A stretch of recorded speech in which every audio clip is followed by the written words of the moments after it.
기도 외에는 기도외에는 다른 것은 없습니다. 다른 것은 없습니다. 기도 외에는 다른 것이 없습니다. 하나님의 보호자를 움직이는 기도라는 사람에게 하나님께서는 크고 은밀한 일을 보여주신다고 말씀하셨어요.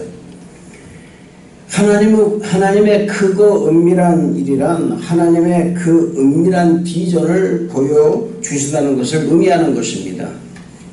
하나님의 크고 은밀한 비전은 바로 복음이 이 세상에서 아주 편만하게 전파되는 것을 말하는 것입니다. 하나님의 크고 은밀한 비전은 시대가 바뀌고 유행이 바뀌고 사람들의 의식구조가 바뀌고 환경과 상황이 바뀐다 할지라도 변하지 않는다라는 것을 믿으시기를 바랍니다. 사람들은 쉽게 유행에 변해갑니다. 요즘 젊은 세대를 보고 MZ세대라고 하죠. MZ세대를 한번 찾아보니까 밀레니얼 세대와 Z세대를 통틀어서 지칭하는 말인데 이게 대한민국의 신조어로 갑니다. 대한민국밖에 없대요. 한국밖에. 밀레니얼 세대는 X세대와 그리고 Z세대의 사이의 집단을 말한다고 합니다. 일반적으로 1981년부터 1996년 세대까지 이때 출생한 사람들을 정의한다고 합니다. 이것을 더 자세히 구분하게 되면은 전기 밀레니얼, 특히 1981년부터 88년 이 사이에 있는 사람들, 그 다음에 후기 밀레니얼 세대는 1989년부터 1996년으로 구분하기도 한다고 합니다. 이 세대는 SNS와 인터넷 그리고 스마트폰 그런 것에 익숙한 이 MZ세대. 그래서 메타버스라고 하는 가상세계에서 아바타로 생활을 많이 한다고 합니다. 그래서 나하고 같은 그런 것이 있을 때 이 세대는 베이비 부모 세대의 관례와 그리고 문화에 반대하며 자신의 개인적 개성을 드러냈던 X세대와 같이 Z세대는 밀레 세대보다 더 개인적이면서 자기중심적 특성을 보인다고 합니다. 굉장히 자기중심적이에요. 그렇다고 해서 또 여러분 이 MZ세대가 자기만 그런 아는 세대도 아니라고 합니다. 이 세대는 사회적 공익 캠페인을 열심히 다합니다. 착한 소상공인이나 착한 기업의 제품을 애용하기도 합니다. 환경보호를 위해서 리필용품을 사용하고 소비하는데도 굉장히 관심이 높다고 합니다.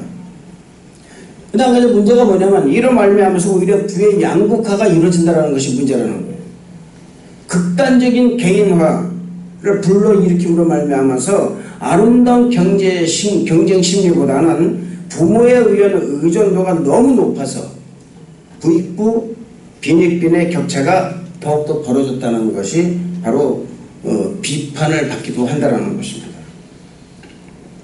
그런데 제가 가만히 생각해 봤습니다. 이런 모든 것들이 이게 어떤 세대가 바뀌든 어떤 그 시대가 바뀌든 그 시대에 바뀌면서 거기서 나타나는 모든 해답을 얻을 수 있는 것은 아무것도 없었다라는 거예요. 그냥 세대에 순응하고 그냥 살았다라는 것입니다.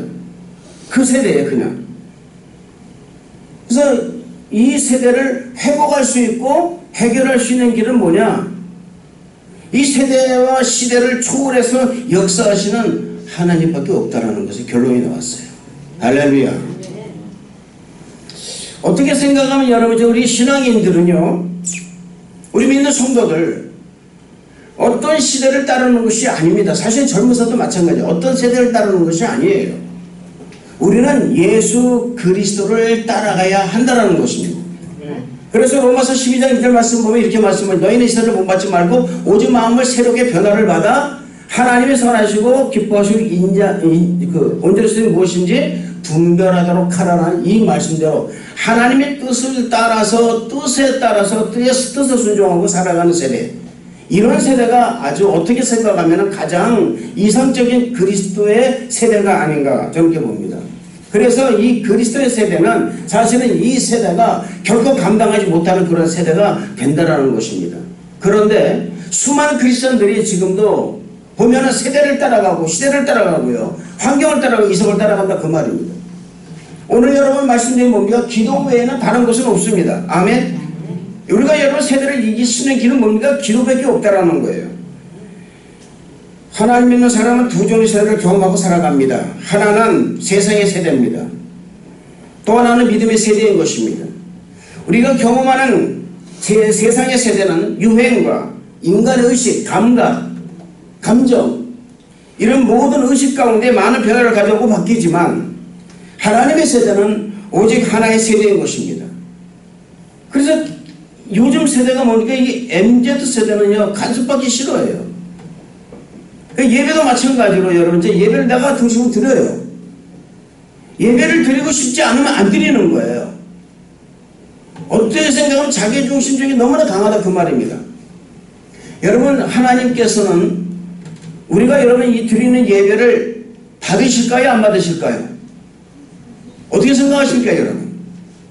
저는 여러분 말씀드리지만 우리가 드리는 이 예배를 하나님 받으신다라는 거예요. 아멘. 살아서 역사하셔서 이곳에 오셔서 이곳에 자정하셔서 하나님이 지금 여기 계신다 그 말입니다. 이거는 여러분 인원이 많고 적고가 문제가 아니에요. 어떤 사람 말합니다. 큰 교회 가가지고서 그냥 묻혀서 그냥 예배 드리면 내가 온지도 간지도 모르게 예배 드리고 왔으면 좋겠다. 과연 그렇게 예배 드려가지고 과연 내 자신의 내 양심, 신앙적 양심에서 나는 하나님께 정말로 영광을 돌리고 있었는가라는 거예요. 난 하나님께 얼마큼 내가 영광을 돌리면 내가 얼마큼 내가 하나님께 내가 이렇게 드리며 살아왔는가라는 것입니다. 어떻게 속을 파보면 아무것도 없는가? 깡통밖에 없는 거예요. 그냥 빈소리만 그냥 요란한 것입니다. 진짜 우리의 여러분 이 믿음의 세대는 겨자씨 하나만 해도 꽉찬 믿음이 되어야 된다는 거예요. 할렐루야. 또 하나의 세대는 뭡니까 여러분? 믿음의 세대입니다. 우리가 경험하는 여러분 이 세상의 세대 유행과 인간의 의식 감정과 많은 변화를 가져오고 바뀌지만 하나님의 세대는 오직 하나의 세대예요. 아멘. 그게 바로 믿음의 세대라는 것입니다. 이 믿음의 세대는 이 믿음의 세대를 경험하고 믿음의 세대에 여러분 안주하려면 한 가지 분명한 행위가 있어야 돼요. 그것이 바로 뭐냐? 바로 기도라는 것입니다. 기도는 모든 불가능을 가능하게 한다는 것을 믿으시길 바랍니다. 오늘 말씀 29절 말씀 한 절이지만 이 말씀의 배경을 알면은요 이 말씀에서 무엇을 시사하는지 의미하는지를 알게 되는 거예요. 기도 외에는 다른 종류로는 이런 종류 나갈 수가 없다. 다른 것이 이런 종류로 나갈 수가 없다. 예수님께서는 여러분 변화산에서 영광스러운 모습으로 변화를 하십니다. 모세와 엘리야와 함께 더불어서 말씀하시고요. 그리고 난 후에 산에서 내려오십니다. 자 보세요. 산에서 변화를 받아서 그렇게 했을 때 베드로는 말합니다. 인간의 눈으로 바라본 거예요. 변화된 하나님의 모습, 변화된 예수님의 모습, 엘리야와 모세와 얘기하는 그 예수님을 보고 말합니다. 주여 이것이 주사오니 이곳에 내가 초막셋을 짓고 살겠습니다. 여러분 이것이 바로 인간의 이성의 눈이라는 거예요. 좋은 곳 바라보고요. 유행 바라보고요. 남이 좋은 옷 입으면 나도 입고 싶은 거예요. 좋은 집 살면 나도 좋은 집에 살고 싶은 거예요. 이것이 주사옵니다. 이것이 하나님의 은혜입니다. 그저 지금 눈앞에 편한 거, 지금 베드로는 지금 눈앞에 편한 것을 지금 보고 있는 거예요. 근데 예수님께서는 그들에게 큰 천둥 같은 소리가 있으면서 그리고 난 다음에 다시 그들이 눈을 뜨고 바라봤을 때는 모세와 엘리야는 간 곳이 없어지고 예수님 혼자, 그것도 무명 옷 입으시고 평상복 입으시고 그냥 그 자리에 계셨어요. 자, 산에서 내려오신 예수님이십니다. 그런데 내려와 보니까 제자들이 와서 보니까 큰 무리가 제자들을 둘러싸고 변론을 합니다. 그 변론의 내용이 뭐냐 그랬더니 한 아버지가 자신의 아들이 귀신 들려서 말을 못하고 귀를 먹게 하고 거꾸로 지고 입에 거품 물고 새파랗게 질려버리고 귀신이 그 아이로 하여금 심하게 경련을 일으키게 하고 물에도 넘어지게 아주 하는 거예요. 이 마가복음 9장 18절 말씀 보면은 무리 중에 하나가 대답하되 선생님 말 못하게 하는 귀신 들린 내 아들을 선생님께 데려왔나이다. 귀신이 어디서든지 그를 잡으면 거꾸러져 거품을 흘리고 이를 갈며 그리고 파래지는지라 내가 선생님의 제자들에게 내쫓아 달라 하였으나 그들이 능히 하지 못하도이다. 잘 보시기 바랍니다. 귀신 들린 아이의 아버지가 예수님께 이렇게 대답한 거예요. 예수님께서 이 아이를 예수님 앞으로 데려오게 하십니다. 그리고 이 아이가 언제부터 이렇게 되었는가를 그 아버지에게 묻습니다. 아이의 아버지의 대답이 어릴 때부터 귀신이 이 아이를 그렇게 죽이려고 불과 물에 자주 던졌다고 이렇게 대답합니다.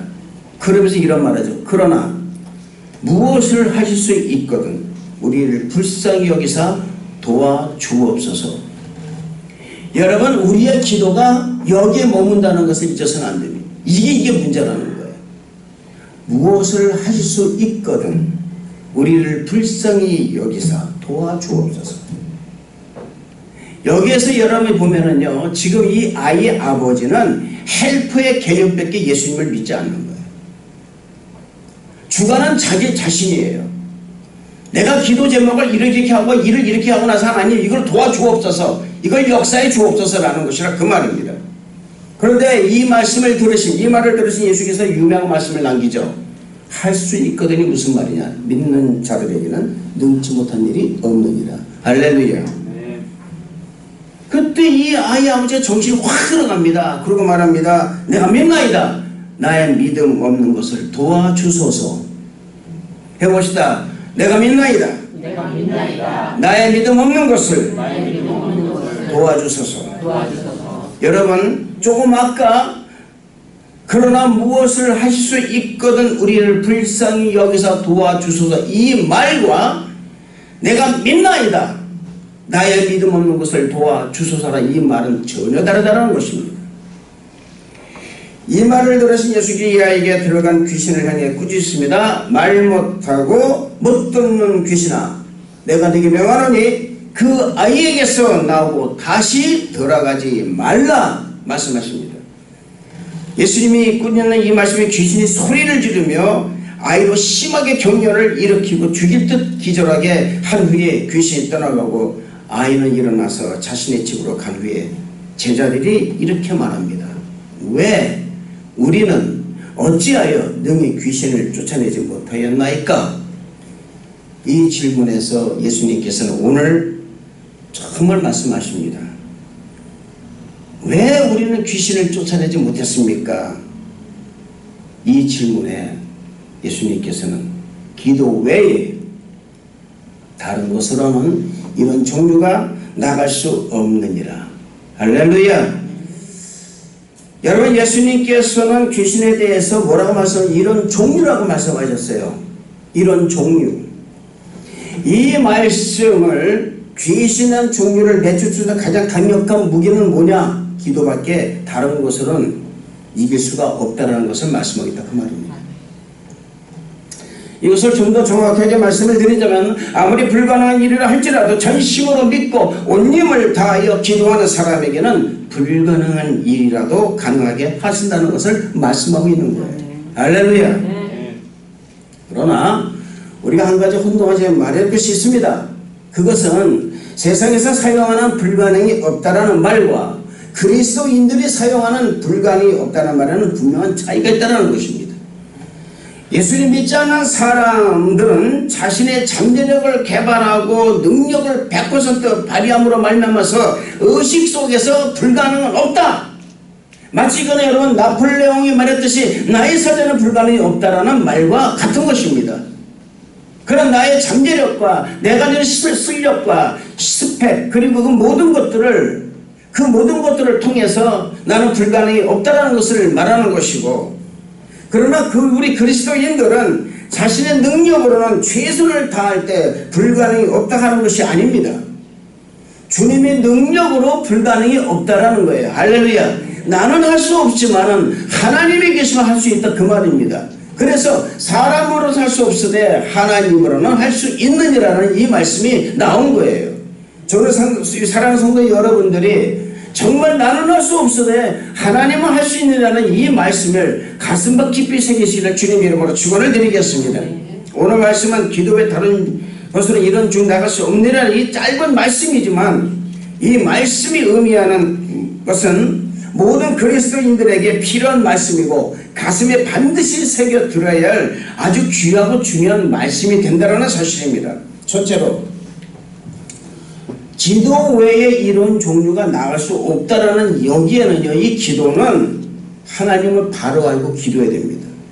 해봅시다. 하나님을 바로 알고 기도하자. 이 말은 내가 믿고 기도를 드리는 대상이 누구인가를 확실하게 알고 믿음으로 기도해야 된다는 것을 의미하고 있는 말입니다.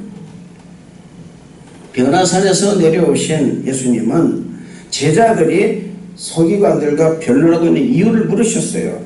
그때 귀신 들린 이 아이의 아버지가 대답합니다.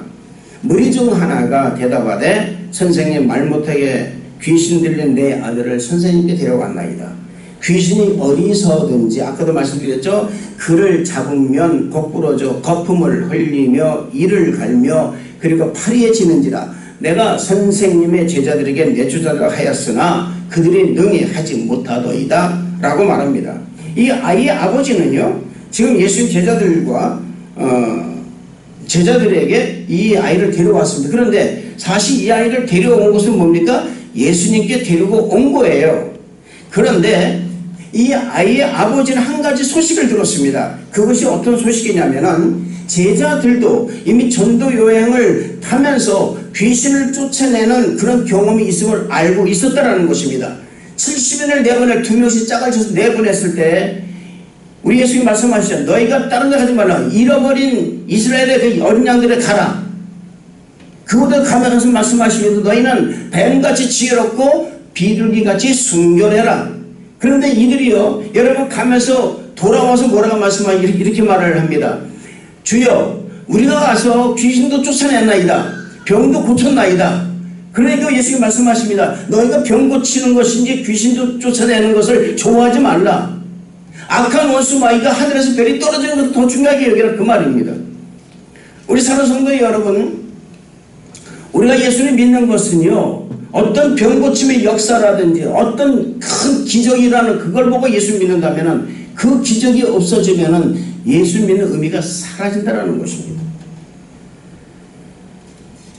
자, 여러분, 이 지금 아이의 아버지도 우리 예수님의 제자들도 이걸 고치실 수 있을 거야. 그래서 귀신을 쫓아달라고 얘기한 것입니다. 그런데 제자들이 이 아이의 병을 고치지 못했고 아이의 아버지는 엄청나게 실망을 한 것입니다. 서기관들이 이따가 싶어가지고 제자들을 붙들고 늘어지면서 공격했던 거예요. 제자들이 귀신을 쫓아내는데 실패한 이유는 뭡니까? 그것은 예수님께서 말씀하셨듯이 믿음이 없기 때문에 그렇습니다. 예수님께서는 마가복음 9장 19절을 통해 이렇게 말씀하십니다. 대답하여 이르시되 믿음이 없는 세대여, 내가 얼마나 너희와 함께 있으며 얼마나 너희에게 참으려 그를 내게로 데리고 와라.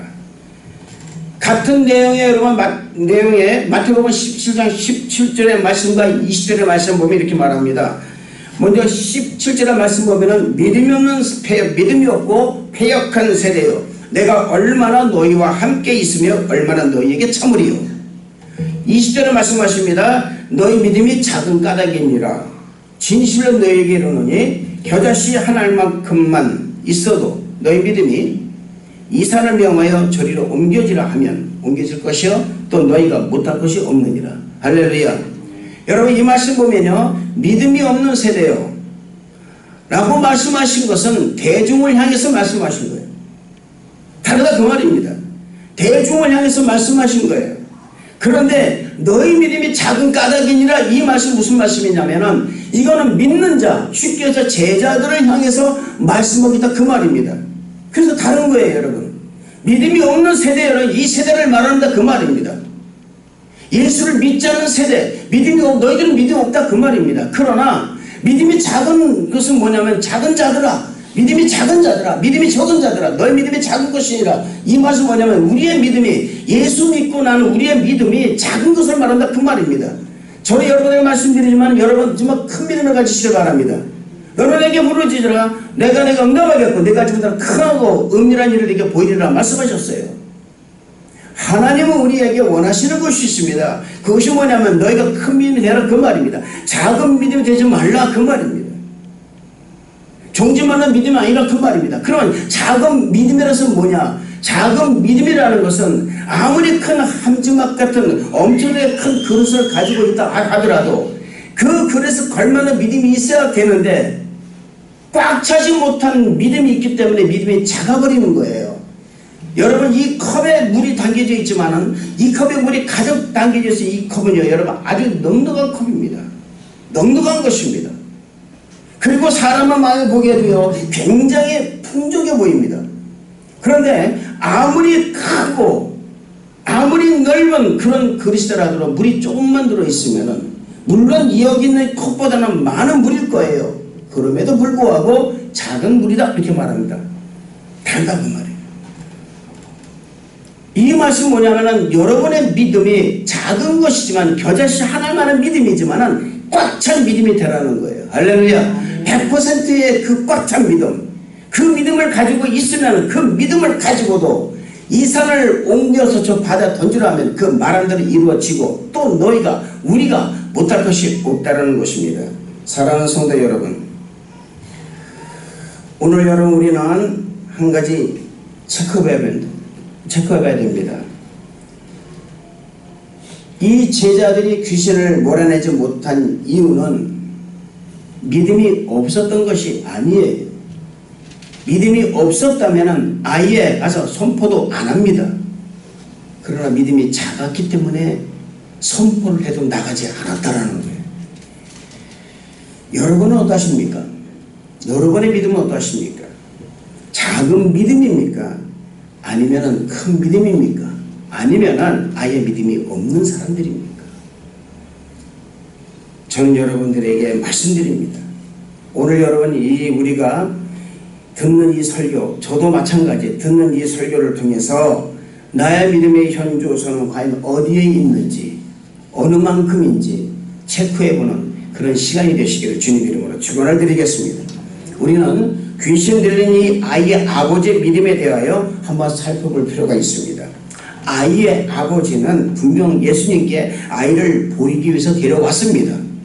그런데 예수님이 계시지 않음을 알고 급한 대로 예수님의 제자들에게 자신의 아이를 보였다는 거예요. 또 하나는 이 아이의 아버지는 예수님을 정말 믿어서 아이를 데려온 것이 아닙니다. 지푸라기라도 붙들고 싶은 심정으로 아이를 데리고 예수님을 찾아온 거예요. 예수님의 소문을 듣고 여기에서 여러분 혈루증 걸린 여인과 그 다음에 우리가 여러분 잘 아는 세금 많이 거드리는 사람 누구죠? 누구예요? 삭개오죠. 그 삭개오를 보면요 믿음이 다르다 그 말입니다. 삭개오는 예수님을 보기 위해서 뽕나무로 올라간 사람이에요. 그 믿음과 이 아이의 아버지의 믿음은 전혀 달랐다는 것입니다. 예수님을 믿어서 데려온 것이 아니라 단순히 고침받기 위해서 데려왔다라는 것입니다. 그에게 필요한 것은 예수님이 아니었어요. 그가 필요한 것은 예수님의 능력이었습니다. 여러분은 예수님을 믿습니까? 예수님의 능력을 믿습니까? 저는 여러분들이 예수님 자체를 믿으시기를 주님 이름으로 축원을 드리겠습니다. 할렐루야. 때로는 나에게 여러분 있잖아요. 굉장히 많은 질책을 가하시고요. 책망을 하시고 너가 믿음이 없다. 나는 너를 도무지 할 수가 없다라고 말씀을 하시지만 주여 내가 주님이 나를 도무지 알 수 없다는 이 말씀 내가 인정합니다라고 그분 앞에 내가 무릎을 꿇을 수 있는 정도의 믿음을 가지고 있다면 그래서 주님을 찾아온다면 그 사람은 사는 사람이에요. 할렐루야. 여러분 우리가 교회에 모여서 예배드리는 것 이 자체가요 예수님의 능력, 예수님의 기적, 예수님의 그 어떤 그런 놀라운 일들, 지사와 이중만 바라보고 여러분 우리가 교회를 나온다면은 그건 잘못된 믿음이라는 것입니다. 그분이 나에게 무엇을 해줘서 무엇을 어떻게 해주기 위해서 내가 교회를 다닌다, 기도를 한다, 이것은 여러분 사실은 어떻게 보면은 내가 잘못된 믿음을 가지고 있을 수밖에 없었다라는 것입니다. 여기서 여러분 우리가 이 교회를 나오는 거, 하나님께 예배드리는 거 뭡니까? 그것은 바로 이 예수님을 자체, 그 예수님께 내가 나와서 기도하고 예수님께 예배드리는 거예요. 할렐루야. 그분의 능력이 나의 믿음의 대상이 아니라 그분이 나의 믿음의 대상이라는 거예요. 할렐루야. 이 아이 아버지에게는 말입니다. 예수님 계시지 않아도 됩니다. 안 계셔도 돼요. 오직 예수님 능력만 있으면 된다는 생각을 가지고 있었다는 것입니다. 병을 고치고 귀신을 내쫓는 능력이 제자들에게도 있었으니까 예수님 없어도 제자들을 의지했다는 거예요. 그러나 예수님께서는 분명히 이렇게 말씀하셨습니다. 그를 내게로 데리고 와라. 그를 내게로 데려와라. 여기서 우리가 알 수 있는 것은 믿는다고 할 때 믿는 그 자체가 중요하지만 더 중요한 것은 누구를 믿느냐에 따라서 달라진다 그 말입니다. 할렐루야. 그게 바로 믿음의 대상이 누군지 바로 예수 그리스도라는 거예요. 할렐루야. 내가 기도를 드리는 대상이 단순히 목적만을 위해서 기도를 드리고 있느냐, 아니면 믿음의 대상인 주님께 초점을 맞추고 기도를 하는가에 따라서 능력 있는 삶을 살고 권세 있는 삶을 살아가느냐, 아니면 그냥 그대로 그냥 살아가느냐 달라지는 거예요. 여러분 영적으로 쪽박차는 인생이 어떤 인생인지 아십니까? 능력만 바라보고는 사는 사람이 영적으로 쪽박을 찰 수가 있어요. 그러나 정말 여러분 예수님을 제대로 믿고 그 예수님 자체를 믿고 그분의 정말 용서하심, 죄사함, 그분이 나를 사랑하시는 그 사랑함, 그분 자체를 내가 믿고 나간다면 내 인생 속에서 어떤 일이 벌어지더라도 결코 흔들리지 않는 그런 신앙생활을 하게 된다는 것을 믿으시기를 주님 이름으로 축원을 드리겠습니다. 내가 기도를 드리는 대상이 단순히 목적만을 위해 기도를 드리고 있느냐, 아니면 믿음의 대상인 주님께 초점을 맞추고 기도를 하는 것에 따라서 능력 있는 삶과 능력 없는 삶이 결정이 된다는 것을 잊어서는 안 될 줄로 믿습니다. 사랑하는 성도 여러분, 우리의 신앙이 우리의 믿음의 대상인 하나님 한 분을 믿는 신앙이 되어야 된다는 사실을 믿으시기 바랍니다. 우리의 신앙이 어떤 능력이나 기적만 쫓으면 그것은 왜곡된 신앙인 것입니다. 그렇기 때문에 진짜 신앙은 전능하신 하나님을 확실하게 알아야 진짜 신앙이 되는 거예요. 하나님을 알고 기도하는 사람과 하나님을 알지 못하고 기도하는 사람의 신앙은 천지 차이가 날 수밖에 없는 것입니다. 또한 삶의 역사의 현상도 천지 차이로 달라진다는 것입니다. 저는 성도 여러분들이 하나님을 정확하게 알고 믿는 성도 여러분 되시기를 주님의 이름으로 축원을 드리겠습니다. 로마서 1장 19절 말씀 보면은 이는 하나님을 알만한 것이 그들 속에 보임이라 하나님께서 이를 그들에게 보이셨느니라 라고 말씀하십니다. 하나님을 아는 지식이 가장 고상한 지식이라고 그랬어요. 할렐루야. 세상에서 가장 아름답고 고상한 지식이 바로 하나님을 아는 것입니다. 아멘. 둘째로 믿음의 기도를 해야 돼요. 야고보서 5장 15절 말씀 보면은 믿음의 기도는 병든 자를 구원하리니 주께서 그를 일으키시려고 혹시 죄를 범하였을지라도 사하심을 받으리라 말씀하고 있습니다. 믿음의 기도는 병든 자를 구하는다는 이 말씀은 비단 병든 자에게만 해당되는 말씀이 아니라는 거예요. 우리의 영혼이 범사에 이르기까지 믿음의 기도는 해당되는 것입니다.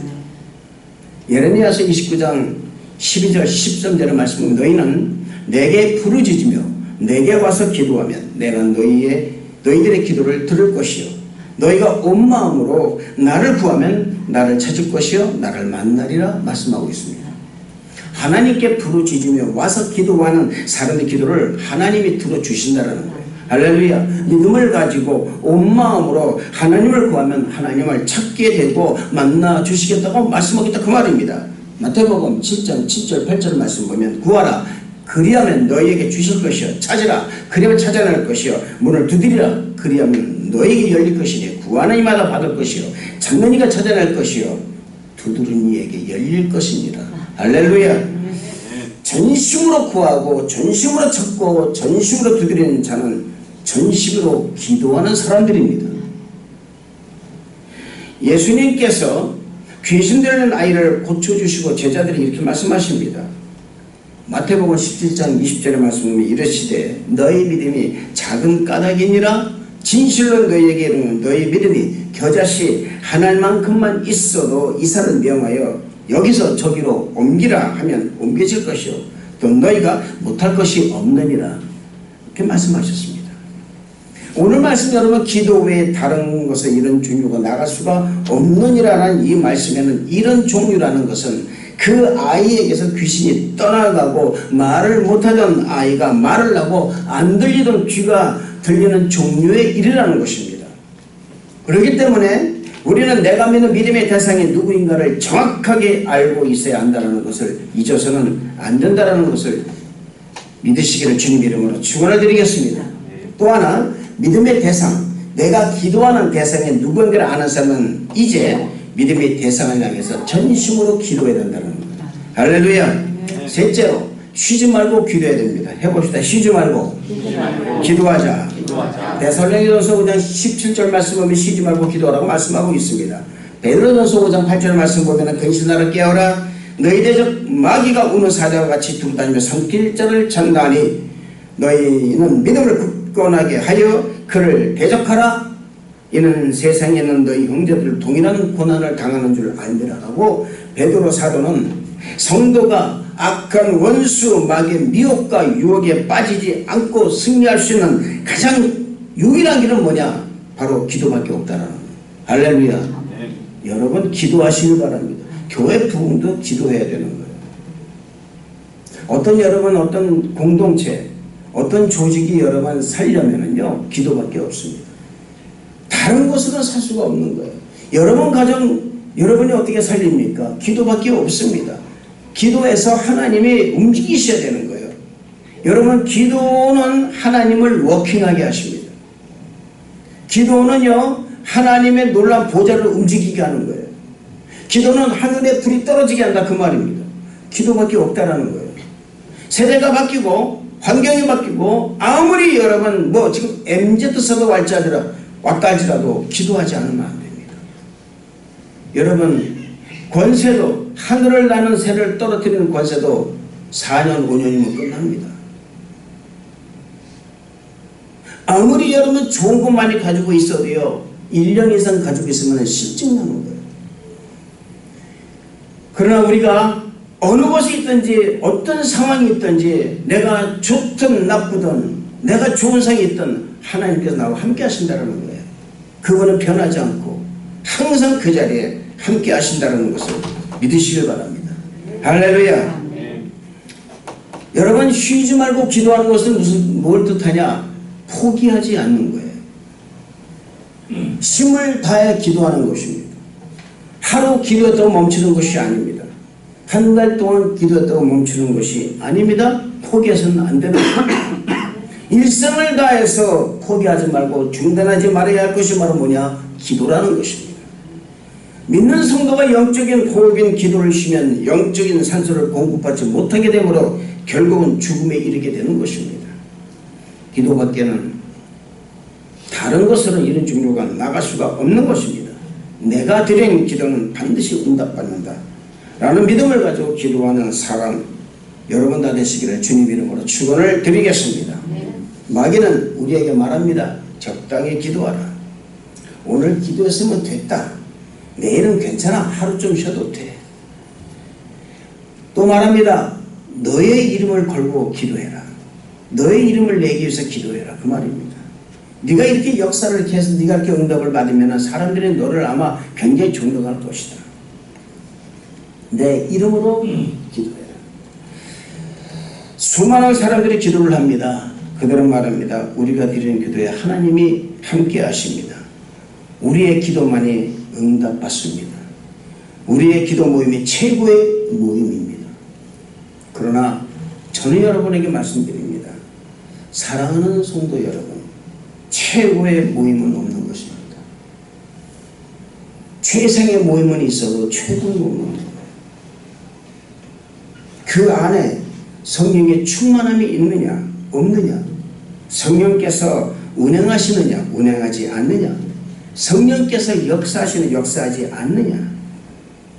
마치 여러분 미국 켄터키 주의 작은 도시대학 에즈벨의 그 놀라운 부흥 역사와 같이 단 몇 명이 모여서 기도했지만 그것이 결국 성령의 불씨가 됨으로 말미암아서 온 에즈벨의 시내 켄터키 주가 완전히 변화되는 엄청난 이 사건처럼 그 안에 성령의 운행하심이 있느냐, 하나님의 역사가 있느냐라는 것입니다.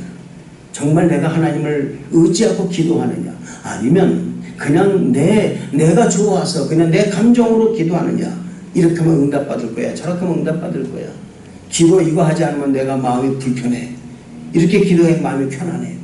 여러분, 비록 내가 내 안에서 마음이 편하지 않더라도 하나님께서 시키시는 기도라면 여러분 최선을 다해서 기도하는 우리 성도 여러분 다 되시기를 주님 이름으로 축원을 드리겠습니다. 주님을 진정으로 사랑하는 소수의 기도 모임이 큰 부흥의 물결이 이룬 것처럼 비록 작은 무리가 모여 기도하지만 우리 교회가 여러분 그렇지 않습니까? 그렇지 않습니까? 새벽 기도에 예인 7명 나오셔서 기도합니다. 에브리데이. 그들은 새벽 5시에 모여서 이곳에서 기도합니다. 여러분 기도할 때 하나님 큰 역사를 이룰 거야 라고 기도합니까? 아니지 않습니까? 하나님이 너무나 사랑해서, 하나님을 너무나 사랑해서 하나님 여백이 위해서 우리 나와서 기도하는 거예요. 할렐루야. 그 기도에 역사한다는 것을 믿으시길 바랍니다. 우리가 작은 무리가 모여서 기도하지만 이곳에 하나님의 성령을 사모하고 그리고 하나님의 그 성의 충만함을 위해서 기도한다면 이곳 캐나다도 반드시 영적으로 큰 물결이 일어날 것을 믿어 의심치 않습니다. 할렐루야. 사랑하는 성도 여러분, 하나님을 알고 기도하는 성도 여러분 다 되시기를 주님 이름으로 축원을 드리겠습니다. 겨자씨만한 믿음이라도 꽉 찬 100%의 믿음을 가지고 기도하시기를 축복합니다. 아멘. 쉬지 말고 기도하시고 포기하지 말고 기도하시고 오직 성령만을 사모하여 기도하는 우리 성도 여러분 다 되시기를 주님 이름으로 축원을 드리겠습니다.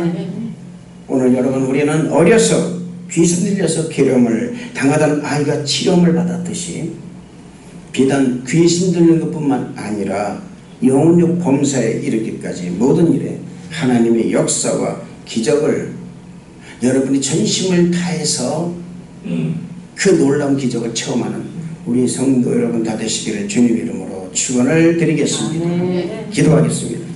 은혜와 사랑이 충만하신 좋으신 하나님 아버지 감사합니다. 우리 하나님이 함께 하시고 은혜를 더하여 주셔서 끝까지 아버지 하나님 쉬지 말고 기도하는 우리 성도 모두가 될 수 있도록 축복하여 주옵소서.